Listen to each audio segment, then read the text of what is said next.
তো রেস্টুরেন্টে মোমোস অর্ডার করছে, ফুড কালার ব্যবহার করতে হবে। তো ফুড কালার নিয়ে আসছি, দেখেন দুইটা। এই যে এটা হচ্ছে গ্রিন, এটা হচ্ছে রেড। তো গ্রিন কালার এবং রেড কালার মিলে দুটো কম্বাইন্স করে আজকে মানে গ্রিন মোমোস দিব আগামীকাল। তো পুষ্টি ময়দা, আসলে পুষ্টি ময়দা দিয়ে আমি সবগুলো নাস্তা বানাই, আমার কাছে খুব বেশি ভালো লাগে। তো এটা হচ্ছে কথা। তো হ্যালো গাইস, আসসালামু আলাইকুম। আমি শেলিস জি একটা ব্লগ নিয়ে চলে আসলাম। তো আজকে আপনার সাথে শেয়ার করবো মোমোসের পুর রেসিপিটা, কীভাবে মোমোসের পুরটা বানানো হয়, আমি কীভাবে বানাই। তো আজকে বাচ্চাদের জন্য কিছু মোমোস রেডি করব, সেই জন্য তো মোমোসগুলো রেডি করব। তো যদি ভিডিও ভালো লাগে লাইক করে দিবেন, আর চ্যানেলটি সাবস্ক্রাইব করে অবশ্যই আপনার পাশে থাকবেন, আর পাশে থাকা বেল আইকনটি প্রেস করে রাখবেন যাতে পরবর্তী নোটিফিকেশন আপনার কাছে খুব দ্রুত চলে যায়। গাইস, আজকে আপনার সাথে শেয়ার করবো কীভাবে মোমোসের পুরটা আমি রেডি করি। অনেক আপু জানতে চেয়েছেন। তো এখানে রসুন নিয়েছি, দেখেন রসুনের কোয়া, সাদা গোলমরিচ, কালো গোলমরিচ, আর নিয়েছি আদা। এদিকে পেঁয়াজ কুচি করে নিয়েছি, আর নিয়েছি এখানে আমি দেখেন কাঁচামরিচ কুচি। তো সাদা গোলমরিচ আর কালো গোলমরিচ মিক্স করে রসুন সহ আদা সহ আমি পাটায় একসাথে বেটে নেব। তো এভাবে আমি মোমোসের জন্য পুরটা রেডি করি। তো দেখেন পেঁয়াজগুলো কুচি কুচি করে কেটে নিয়েছি, আজকে বাচ্চাদের জন্য মোমোস বানাবো। তো চুলা আমি প্যানে এখন আদা রসুন বাটা এবং গোলমরিচ, সাদা গোলমরিচ আর হালকা একটু মশলা দিয়ে তেলে ভেজে নিচ্ছি। অবশ্যই আদা বাটা রসুন বাটা তেলে ভেজে নেবেন। এরপরে পেঁয়াজ কুচিটা দিয়েছি, আর দিয়েছি হালকা এখানে গাজর। তো আপনারা গাজর দিয়ে দিবেন, না দিলে নাই। আপনারা যদি কেউ সবজি পছন্দ করেন খেতে, তাহলে গাজর দেবেন মোমোসে। তো এভাবে ভালোভাবে একদম কষিয়ে নেবেন, আদা রসুনের গন্ধ যেন চলে যায়। তো এখন আদা রসুন যখন গন্ধ চলে গেছে, এ পর্যায়ে আমি তেলের সাথে ভেজে নিয়ে তো মাংসের কিমার উপরে ওগুলো দিয়ে দিব। এভাবে আমি মোমোসের পুরটা রেডি করি। তো মোমোসের পুরটা আমি এভাবে রেডি করে দেখেন মাংসগুলো কিমা করে নিয়েছি। এখানে চিকেন হাড় ছাড়া মাংস। তো দেখেন পুরগুলো আমি ঢেলে দিয়েছি এবং মাংসের সাথে আমি মিক্স করে নিব এখন। তো আপনারা যদি মোমোসের পুর বানাতে চান এভাবে বানাতে পারেন। আর মাংসটা অবশ্যই কাঁচা থাকবে, দেখতে পেয়েছেন। মাংসটা আমি হালকা স্লাইস করে কেটে নিয়ে ব্লেন্ডার জারে ব্লেন্ড করে নিয়েছি। তো এখন মিক্স করে নিচ্ছি ভালোভাবে। দেখেন এটা হচ্ছে মোমোসের পুর। আপনারা চাইলে এখানে আর কিছুটা গরম মশলা ব্যবহার করতে পারেন, তবে কমার্শিয়ালভাবে আমি আর যেহেতু বিজনেস, সে তার কোনো গরম মশলা ব্যবহার করবো না। আর এখানে আমি দারচিনি এলাচ সব কিছু গুঁড়ো করে দিয়েছি, আর মোমোসে তেমন কোনো গরম মশলা ব্যবহার করার দরকার নেই। তো লবণ তো অবশ্যই দিয়ে দিয়েছি। তো দেখেন পুরটা রেডি করে নিয়েছি। এভাবে পুরটা রেডি করা হয়। অনেক আপু জানতে চেয়েছেন আপু পুরটা কীভাবে রেডি করেন। তো আজকে আপনার সাথে শেয়ার করেছি পুরটা কীভাবে রেডি করতে হয়। তো দেখেন মোমোসের পুরটা আমি রেডি করে নিয়েছি খুব সুন্দর করে, আর ভালো একটা গ্রান আসছে, যেহেতু আমি এখানে সাদা গোলমরিচ কালো গোলমরিচ ব্যবহার করেছি, আর রসুন বাটা আদা বাটা অবশ্যই দেখতে পাচ্ছেন আপনারা। আমি ভালোভাবে তেলে ভেজে নিয়ে তারপর দিয়েছি কিমার উপরে। তো পুরটা হয়ে গেছে। তো আজকে মোমোস বানাবো একদম পুষ্টি ময়দা দিয়ে। আমি তো সবসময় পুষ্টি ময়দা দিয়ে আমার সব কিছু নাস্তা বানাই, সবাইকে দেখিয়েছি। খোলা ময়দা দিয়ে আমি কখনো আসলে বানাই না, আমার ভালো লাগে না। তো যা হোক না, কেমন আছেন সবাই? আজকে মোমোস যাবে নাকি রেড কালার গ্রিন কালার। তো রেস্টুরেন্টে মোমোস অর্ডার করছে, ফুড কালার ব্যবহার করতে হবে। তো ফুড কালার নিয়ে আসছি, দেখেন দুইটা। এই যে এটা হচ্ছে গ্রিন, এটা হচ্ছে রেড। তো গ্রিন কালার এবং রেড কালার মিলে দুটো কম্বাইন্স করে আজকে মানে গ্রিন মোমোস দিব। তো গাইস, যে যেটা পারেন সেটা নিয়ে বিশেষ করেন, এগিয়ে যান। তো অনেক আপু আমাকে জিজ্ঞেস করতেছে, আপু মোমোস যদি ফ্রোজেন করা হয় তখন কি পানি সরে? না, মোমোস ভালো করে ডিপ ফ্রোজিং করবেন। ডিপ ফ্রোজেন করলে একটুও পানি সরবে না। অবশ্যই মনে রাখবেন ডিপ ফ্রোজেন করার জন্য চেষ্টা করবেন। তো ডিপ ফ্রোজেন করলে আপনার ডিস্টেন্স অনুসারে আলহামদুলিল্লাহ পানি সরবে না। আর মোমোসের ডোটা একটু শক্ত করে মানে শক্ত টাইপের করে মাখাবেন, হালকা একটু তেল ব্যবহার করবেন। তো তেলের সাথে ময়দা ভালোভাবে একদম মেখে নেবেন। এরপরে আপনারা লবণটা মাখাবেন। তো অবশ্যই তেলটা ইউজ করবেন ময়দার সাথে, আর ভালো মানের ময়দা ব্যবহার করবেন। আমি তো পুষ্টি ময়দা দিয়ে সবসময় মোমোসটা বানাই। তো পুষ্টি ময়দা আমার খুব প্রিয়, আসলে বাসায় সবসময় পুষ্টি ময়দা ব্যবহার করি। তো আজকেও আছে মোমোস ডেলিভারি, হয়তো আপনাদেরকে দেখাই নাই। আপনারা বলবেন প্রতিদিন মোমোস দেখাচ্ছে আপা। যেহেতু আমার রেগুলার কাস্টমার, পার্মানেন্ট অর্ডার, তো এগুলা আমার চলতেছে আলহামদুলিল্লাহ। তো গতকাল কিছু নাস্তা ডেলিভারি দিয়েছিলাম, সমোসা আর রোল, সেটা আপনাদের সাথে শেয়ার করতে পারি নাই। তো যা হোক, এভাবে ধীরে ধীরে বিজনেস করতেছি। তো উইকলি আমার একটা ইনকাম আসতেছে, এটাই হচ্ছে আল্লাহর কাছে শুক্রিয়া।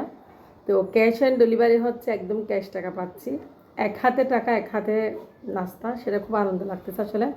তো যা হোক, ওরা কিন্তু বাকিতে কোনো প্রোডাক্ট নেয় না। যারা রেস্টুরেন্টের মোমোস নিচ্ছে ওরা আমাকে সঙ্গে সঙ্গে পেমেন্ট করে দিচ্ছে, সঙ্গে সঙ্গে। মানে এ হাতে ওদের জিনিস, এ হাতে টাকা। তো খুব ভালো লাগতেছে। তো আমি যদি কষ্ট করিও আমার ছেলে মেয়ের জন্য আমাকে করতে হয়। হাজব্যান্ডকে একটু সাপোর্ট দিচ্ছি, সবাই দোয়া করবেন বেশি বেশি করে আমার জন্য, কারণ আমার হাজব্যান্ড আসলে মাঝখানে আমাদের একটা প্রবলেম হয়েছিল, সেজন্য আমাদের অনেক টাকা পয়সা চলে গেছে, আপনাদেরকে বলছিলাম কয়েকটা ভিডিওতে। তো সেজন্য আমার একটু মোটামুটি এখন একটু চলতে কষ্ট হচ্ছে। আমার হাজব্যান্ডের ইনকাম মাশাআল্লাহ মোটামুটি ভালোই আছে, মানে যেটুকু ইনকাম আমার হাজব্যান্ডের অফিসিয়ালি পাচ্ছে এটা আমাদের জন্য কিন্তু যথেষ্ট। তবে যেহেতু কিছু ধার দেনা আছে সেজন্য আমি আসলে বিজনেসে নেমে গেছি। তো যা হোক, আপনারা দোয়া করবেন, আপুরা যারা বিজনেস করতে ইচ্ছে করতেছেন বিজনেস শুরু করে দেন।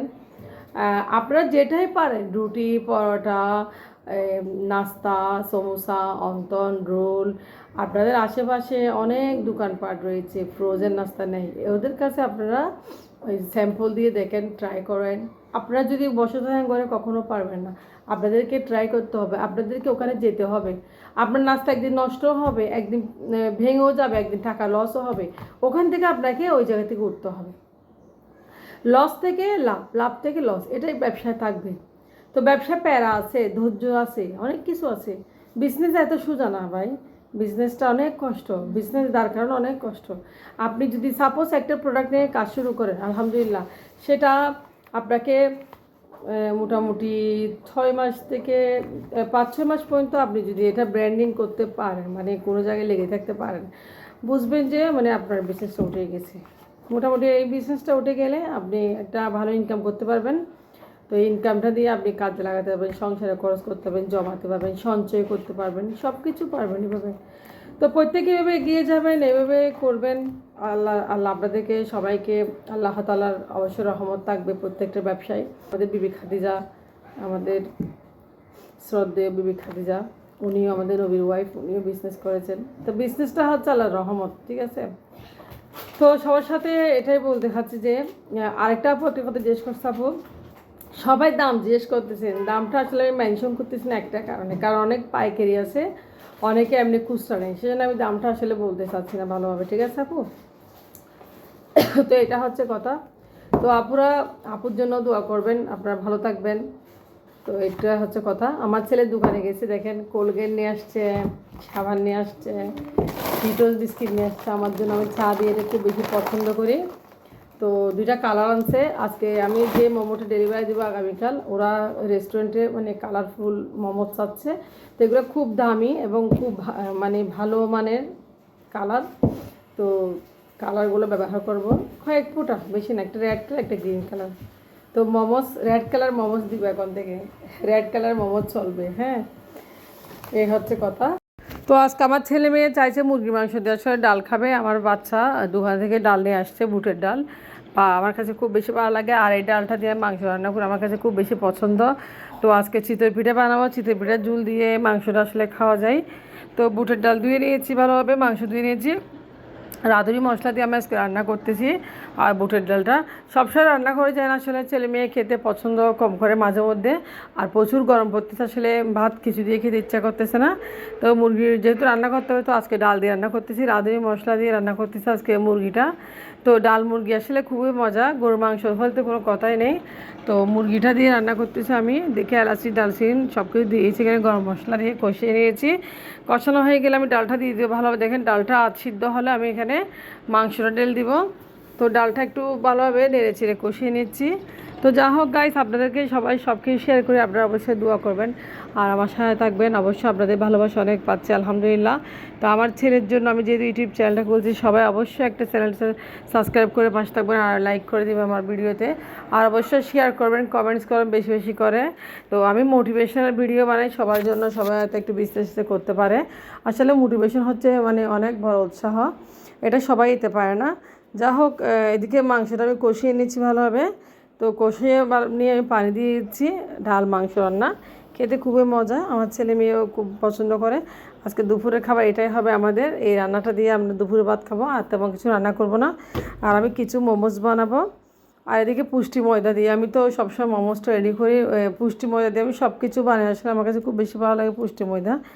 তো দেখেন। তো গাইজ, আপনারা ভালো থাকবেন আর নিত্য নতুন ভিডিও দেখার জন্য অবশ্যই আমার পাশে থাকবেন। আমি আপনাদের সাথে অনেক কিছু শেয়ার করব। আর আমার জন্য অবশ্যই আপনারা দোয়া করবেন যেন আমি অনেক দূরে পৌঁছাতে পারি। তো আজকের ভিডিও একটু পর্যন্ত। আপনারা অবশ্যই ভালো থাকবেন আর আমার জন্য দোয়া করবেন বেশি বেশি করে। তো আল্লাহ হাফেজ, আসসালামু আলাইকুম।